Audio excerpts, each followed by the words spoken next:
To अंश commerce study आपका स्वागत है। इस टॉपिक में हम लोग पढ़ने वाले हैं बैंकिंग का चैप्टर 2, जिसका नाम है बैंक के निधि स्रोत। बैंक कहाँ कहाँ से पूंजी प्राप्त करती है। निधि का मतलब होता है जमा, और पढ़ने वाले विभिन्न प्रकार के जमा खाते, मतलब ग्राहक को कितने प्रकार के खाते की सुविधा प्राप्त होती है। तो इसके बारे में हम लोग चैप्टर 1 में भी डिस्कस किए थे। तो इस चैप्टर में हम दो चीज़ के बारे में पढ़ने वाले हैं। तो सबसे पहला है कि बैंक की पूंजी के साधन स्रोत कौन कौन से हैं, मतलब बैंक कहाँ कहाँ से पूंजी प्राप्त करती है, कहाँ से बैंक को पूंजी मिलता है। ये पहला ये अध्ययन करने वाले हैं। और दूसरा क्या अध्ययन करने वाले हैं, धनराशि जमा करने के लिए, मतलब पैसा को जमा करने के लिए बैंक अपने ग्राहकों को कितने प्रकार के खाते खोलने की सुविधा प्रदान करता है, और धनराशि को जमा करने के लिए बैंक अपने कस्टमर को कितने प्रकार के खाते खोलने की फैसिलिटी प्रदान करता है। इन दो चीज़ के बारे में हम लोग दो टॉपिक के बारे में पढ़ने वाले हैं। तो सबसे पहला टॉपिक क्या था कि बैंक की पूंजी के स्रोत क्या हैं, बैंक कहाँ कहाँ से पूंजी प्राप्त करता है।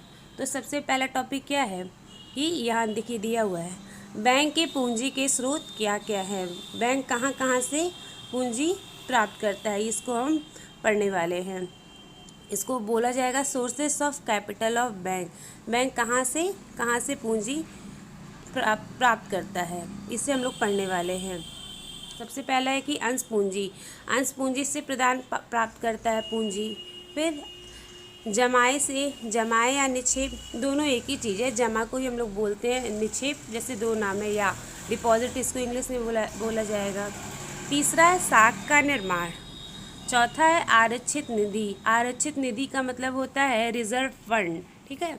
तो चौथा है रिजर्व फंड, और लास्ट है ऋण। तो इस टॉपिक के बारे में हम डिटेल अध्ययन करेंगे।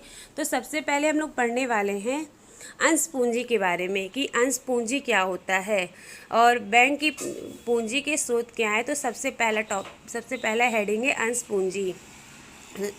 व्यापारिक बैंक सामान्यतः निम्नलिखित स्रोतों से अपनी पूंजी प्राप्त करते हैं। तो सबसे पहला क्या है, अंश पूंजी। तो सबसे पहला हेडिंग हम लोग पढ़ने वाले हैं बैंक की पूंजी के स्रोत के बारे में कि बैंक कहाँ से पूंजी इकट्ठा करती है। तो सबसे पहला क्या है, अंश पूंजी।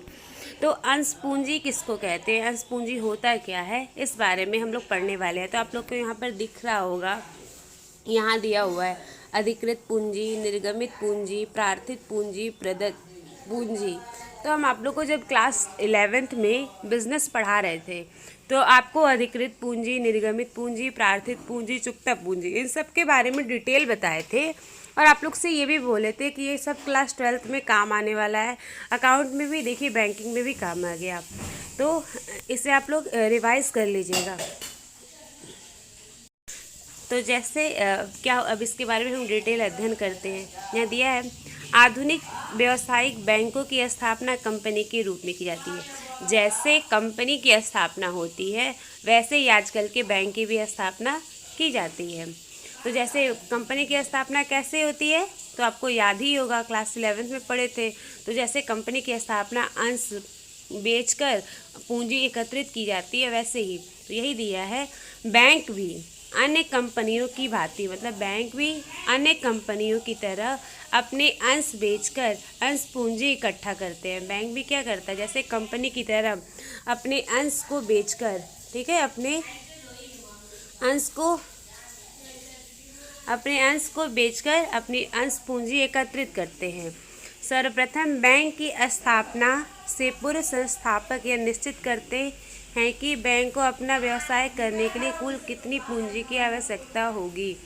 और ये भी है कि सबसे पहले आपको क्या पता चला, जैसे कंपनी की स्थापना होती है वैसे ही बैंक की स्थापना होती है। तो कंपनी की स्थापना कैसे होती है, कैसे कंपनी को स्टार्ट करने के लिए बहुत ज़्यादा पूंजी चाहिए रहता है।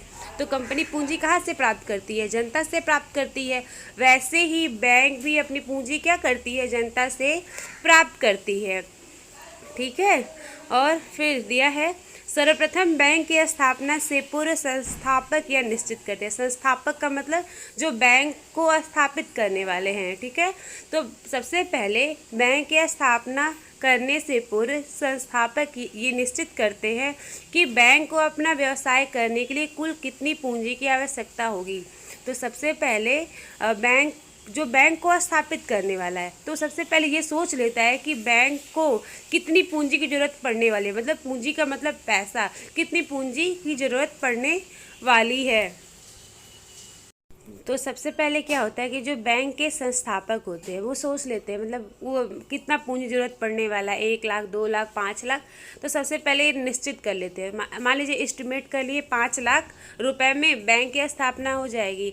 तो 5 लाख क्या होगा, 5 लाख ही कंपनी की अधिकृत पूंजी होगी, मतलब 5 लाख रुपए में ही बैंक की स्थापना होगी। तो यहाँ दिया हुआ है बैंक द्वारा पूंजी एकत्रित करने की अधिकतम सीमा होती है, इसे अधिकृत या पंजीकृत, मतलब टोटल एस्टिमेट जो बैंक का संस्थापक कर लेता है कि हाँ इस बैंक को खोलने में सब मतलब सारे कार्य करने में टोटल 5 लाख रुपए की आवश्यकता पड़ेगी। तो 5 लाख रुपए क्या हुआ, अधिकृत पूंजी हुआ या पंजीकृत पूंजी हुआ। तो आप लोगों को क्लास 11th में क्या बताया गया था, जितनी पूंजी से कंपनी का रजिस्टर्ड होता है उसे हम क्या बोलते हैं, पंजीकृत पूंजी। इंग्लिश में क्या नाम दिया हुआ, रजिस्टर्ड कैपिटल बोलते हैं, मतलब जितनी कैपिटल से कंपनी का रजिस्ट्रेशन हुआ रहता है, ठीक है, उसे हम क्या बोलते हैं, रजिस्टर्ड कैपिटल बोलते हैं। अधिकृत का मतलब इससे ज़्यादा पूंजी की जरूरत नहीं रहेगी, ठीक है, अधिकृत। तो यदि अधिकृत का नाम ही है पंजीकृत, दोनों एक ही चीज़ है, ठीक है। अधिकृत पूंजी, पंजीकृत पूंजी, ऑथोराइज्ड कैपिटल, रजिस्टर्ड कैपिटल, मतलब इतने पूंजी से ही कंपनी या बैंक का रजिस्टर्ड हुआ है, ठीक है। अधिकृत पूंजी को सामान्य मूल्य वाले छोटे छोटे अंशों में बांट दिया जाता है। अब अधिकृत पूंजी हम कितना बताए थे, 5 लाख रुपए। तो अधिकृत पूंजी को सामान्य मूल्य वाले छोटे छोटे अंशों में बांट दिया जाता है। तो अधिकृत पूंजी मतलब 5 लाख है, उसको छोटे छोटे हिस्सों में बांट दिया जाता है। मान लीजिए 100 का, तो सोच लीजिए कितना होगा, 5 लाख को क्या करेंगे, 100 से डिवाइड कर देंगे। तो यही दिया है, अधिकृत पूंजी को क्या किया जाता है, इसको छोटे छोटे हिस्सों में बांट दिया जाता है। अंशों की एक निश्चित मात्रा बाजार में जनता को खरीदने के लिए प्रस्तुत की जाती है। और क्या होता है कि जो अंश होते हैं, अंश का मतलब क्या हुआ, अंश आपको हम बताए थे जब अकाउंट पढ़ा रहे थे कि अंश किसको कहते हैं, तो कंपनी की पूंजी का सबसे छोटा भाग। तो यहाँ अधिकृत पूंजी को क्या किया गया है, छोटे छोटे हिस्सों में बांट दिया गया है। तो वही दिया हुआ है, अंशों की एक निश्चित मात्रा जनता को खरीदने के लिए प्रस्तुत की जाती है। अब अंश को जनता में प्रस्तुत किया जाता है, किस लिए, खरीदने के लिए प्रस्तुत किया जाता है। अधिकृत पूंजी का जितना भाग विक्रय के लिए जनता को निर्गमित कर दिया जाता है उसे निर्गमित पूंजी कहते हैं। अब यहाँ पर सीधे आ गया कि अब आपके पास एक और आ गया। अभी तो आपको सिर्फ अधिकृत पूंजी के बारे में पता था जो हमारी 5 लाख रुपए थी। अब यहाँ दिया है निर्गमित पूंजी। निर्गमित पूंजी को बोला जाता है इशूड कैपिटल। क्या बोलते हैं हम लोग, इशूड कैपिटल बोलते हैं, ठीक है। तो दिया है कि अधिकृत पूंजी का भाग, मतलब जो 5 लाख है उसका भाग, जितना भाग विक्रय के लिए, उसमें अब सारा नहीं विक्रय के लिए भेजा गया होगा, तो दिया है अधिकृत पूंजी का जितना भाग, ये वाला चीज़ ध्यान दीजिएगा, यहाँ पर दिया है अधिकृत पूंजी का जितना भाग विक्रय के लिए जनता में निर्गमित किया जाता है।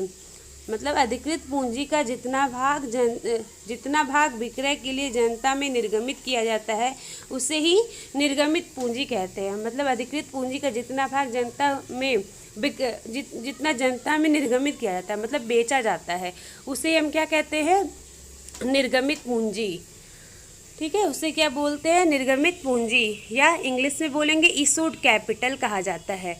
अब देखिए, अब आगे, अब उसी पे, अब देखिए एक दूसरे पे सब डिपेंड है। अधिकृत से बना निर्गमित। अब आगे क्या है, निर्गमित पूंजी का जो भाग वास्तव में क्रय कर लिया जाता है। अब मान लीजिए 5 लाख था, तो उसमें से 2 लाख क्या हुआ होगा, जनता में विक्रय के लिए निर्गमित किया जाता है। अब जरूरी है कि जो 2 लाख जनता में निर्गमन के लिए बेचा गया है, मतलब वो क्या होगा, सारा जनता खरीद ही ले। तो यही दिया है कि निर्गमित पूंजी का जो भाग वास्तव में क्रय कर लिया जाता है उसे प्रार्थित पूंजी कहते हैं। मतलब अब 2 लाख है तो हो सकता है कि उसमें 1 लाख खरीदा गया होगा, तो 1 लाख क्या होगा, प्रार्थित पूंजी होगा, ठीक है, प्रार्थित पूंजी जिसको हम बोलते हैं सब्सक्राइब्ड कैपिटल। तो इससे भी आप लोग ध्यान दीजिए, यहाँ पर देखिए दिया हुआ है निर्गमित पूंजी का जो भाग, यहाँ दिया है ना, जो भाग जनता द्वारा क्रय कर लिया जाता है उसे ही हम क्या कहते हैं, प्रार्थित पूंजी कहते हैं। प्रार्थित पूंजी को बोला जाएगा सब्सक्राइब्ड कैपिटल। क्या बोलते हैं इंग्लिश में, सब्सक्राइब्ड कैपिटल। इंग्लिश नाम याद करना बहुत ज़्यादा जरूरी है, क्योंकि इंग्लिश नाम 2 नाम नहीं है, लेकिन हिंदी नाम 2 नाम दिया हुआ है। तो आप लोग क्या करेंगे कि इंग्लिश वाला नाम भी याद कर लेंगे। अगर आप प्रदत्त और चुकता में कंफ्यूज हो जाएंगे तो अगर इंग्लिश वाला, इंग्लिश में बस एक ही चीज़ बोला जाएगा, पेड अप कैपिटल ही बोला जाता है। तो आपको इशूड कैपिटल समझ में आ गया, प्रार्थित पूंजी समझ में आ गया, अधिकृत पूंजी समझ में आ गया। अब हम आगे पढ़ने वाले हैं कि प्रार्थित पूंजी के जिस भाग का अंशधारियों द्वारा वास्तव में भुगतान कर दिया जाता है। अब प्रार्थित पूंजी किसे कहते हैं, मतलब निर्गमित पूंजी का जो भाग जनता द्वारा क्रय कर लिया जाता है। तो हम एग्जांपल देते, 5 लाख था, उसमें 2 लाख निर्गमन किया गया, 1 लाख खरीद लिया गया, 1 लाख हमारा बचा, तो 1 लाख प्रार्थित पूंजी जो बचा। तो फिर दिया प्रार्थित पूंजी के जिस भाग का अंशधारियों द्वारा वास्तव में भुगतान कर। मान लीजिए अब 1 लाख क्रय किया गया, तो जरूरी है कि सबका पेमेंट सब लोग कर दिए हो, सब लोग कह दिए होंगे हाँ अगले दिन पेमेंट कर देंगे। तो चुकता पूंजी उसे कहते हैं या प्रदत्त पूंजी उसे कहते हैं कि प्रार्थित पूंजी के जिस भाग का अंशधारियों द्वारा वास्तव में भुगतान कर दिया जाता है, मतलब जिसका पेमेंट कर दिया जाता है उसे ही हम क्या कहते हैं, चुकता पूंजी कहते हैं। तो प्रार्थित पूंजी के जिस भाग का अंशधारियों द्वारा मतलब जिसका पेमेंट कर दिया जाता है। अब था 1 लाख, तो जरूरी है कि 1 लाख में सबका पेमेंट हो गया हो, नहीं हो सकता है 1 लाख में 50,000 का पेमेंट हुआ हो, ठीक है। तो उसे ही जितने का पेमेंट हुआ हो उसी को हम बोलेंगे चुकता पूंजी या प्रदत्त पूंजी, ठीक है। तो आपको क्या क्या ये देखिए बार बार बहुविकल्पी में आएगा, अधिकृत पूंजी, निर्गमित पूंजी, प्रार्थित पूंजी, चुकता पूंजी, प्रदत्त पूंजी। तो इसको एकदम रट लीजिए अभी ही। अब आगे दिया हुआ है कि भारतीय बैंकिंग नियमन अधिनियम 1949 के अनुसार क्या दिया हुआ है। भारतीय बैंकिंग नियमन अधिनियम क्या है, 1949 है, ये ध्यान रखिएगा।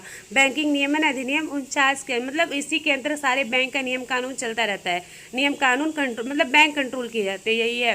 भारतीय बैंकिंग नियमन अधिनियम 1949 है के अनुसार क्या दिया है, किसी बैंक की प्रार्थित पूंजी उसकी अधिकृत पूंजी के आधे से कम नहीं होना चाहिए। जो प्रार्थित पूंजी है अधिकृत पूंजी के आधे से कम नहीं होना चाहिए।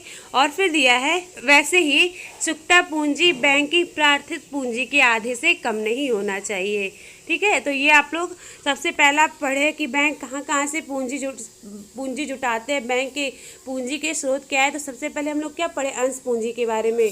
और ये वाला टॉपिक बहुत ज़्यादा इम्पॉर्टेंट है और आगे वाला टॉपिक इसके अगले लेक्चर में आएगा।